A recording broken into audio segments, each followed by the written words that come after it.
ભારત માતા કી જય સરદાર, જય માં ખોડલ.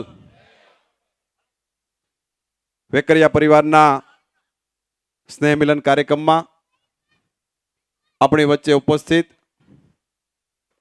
પરિવારના મોભી, સમાજના રતન, પોતાની જિંદગી એક ભેગ તારીખ તરીકે સમાજ સેવા માટે જેમણે અર્પણ કરેલી છે એવા આપણા આદરણીય વડીલ શ્રી શિવલાલ બાપા, આપણા ભાણેજ જમાઈ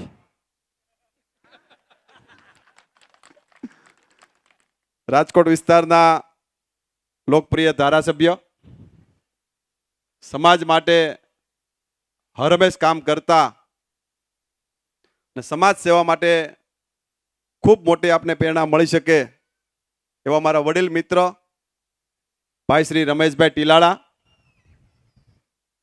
સ્ટેજ ઉપર બિરાજમાન ને અહીંયા ઉપસ્થિત સૌ મારો પરિવાર, બધા જ આવી જાય. સૌજીભાઈ ઉપસ્થિત પરિવારજનોને હું વંદન કરું છું. ઘણા સમયથી રાજકોટ પરિવાર ટીમ દ્વારા મનીષભાઈને સમગ્ર ટીમ ખૂબ મહેનત કરતી હતી કે આપણો સ્નેહ મિલન કાર્યક્રમ એક વાસ્તે ગાસ્તે થાય, પરિવારના લોકો સાથે મળી અને મોટું સ્નેહ મિલન મળે.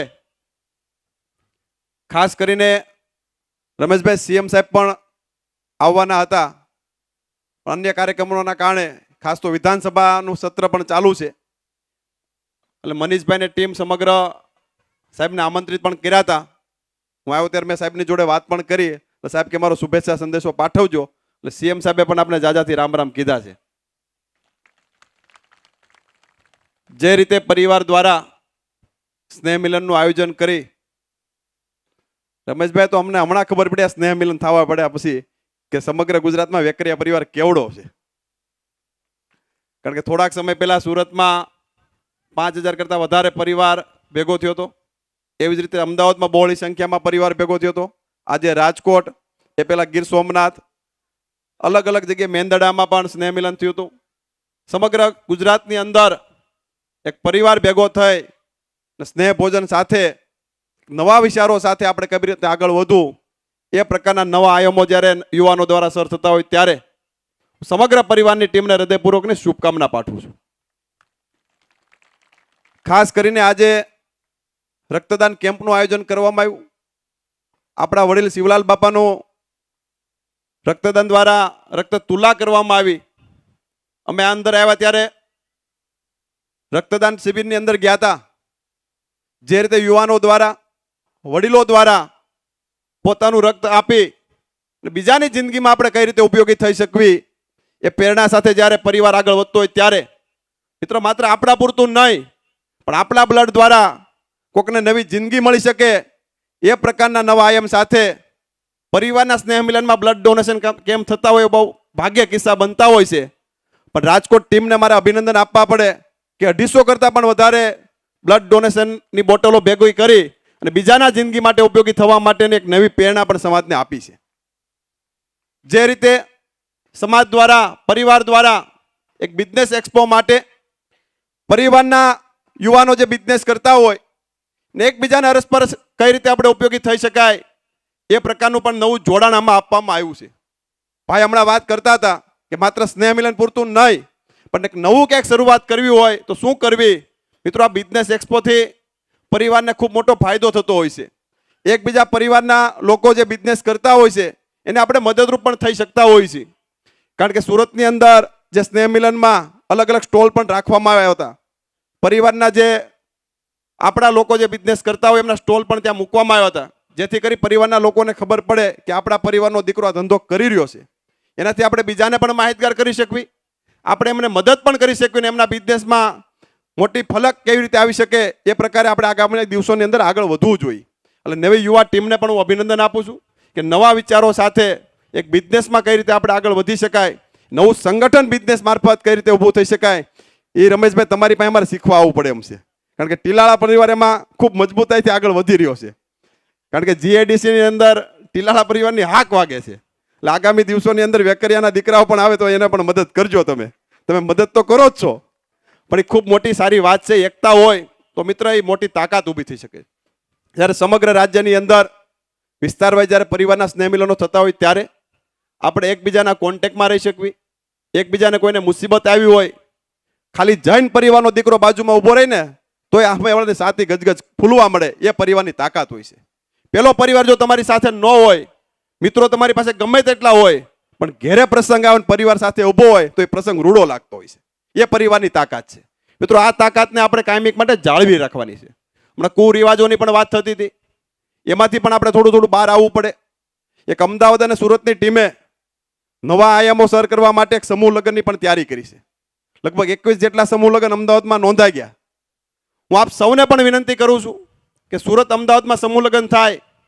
આપણા પરિવારમાં ગુજરાતમાંથી સુરતમાં પણ નોંધાવજો. અતુલભાઈની લોકો કંઈ ના નહીં પાડે, પ્રમુખ પણ અહીં બેઠા છે. અમદાવાદમાં પણ નોંધણી કરાવજો. મિત્રો એ માટે હું તમને અપીલ કરું છું કે સમાજના સમૂહ લગ્ન જ્યારે થતા હોય એમાં આપણે જોડાવવું જોઈએ. અત્યારની પરિસ્થિતિને આપણે ધ્યાને રાખી દિવસે દિવસે જે ખર્ચાઓ વધી રહ્યા છે, આપણે પણ એમ થાય કે મોટા માણસો આટલો ખર્ચો કરી રહ્યા છે તો આપણે પણ ખર્ચ કરવો પડે. એમાંથી આપણે બહાર આવવાની જરૂર છે. કારણ કે આપણે પરિવારમાં સમૂહ લગ્નમાં જોડાવથી આપણે કે નાના નહીં થઈ જાવી, જેથી કરીને ખોટા ખર્ચમાંથી આપણે બહાર નીકળી શકશું.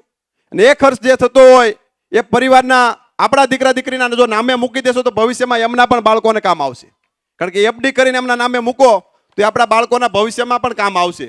તો એ પણ આપણા માટે ખૂબ જરૂરી છે. અત્યારના સમયની એક વાત કરવી, વ્યસન અને ફેશન, એનાથી પણ આપણે દૂર રહેવાની જરૂર છે. કારણ કે દિવસે દિવસે વ્યસનના પ્રમાણો પણ ખૂબ વધતા જાય છે.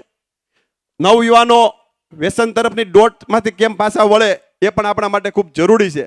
આપણું બાળક, આપણો પરિવારનો દીકરા દીકરી કે વ્યસન કે ફેશનમાં કે ભટકી ન જાય એની પણ આપણે કાળજી રાખવી પડશે.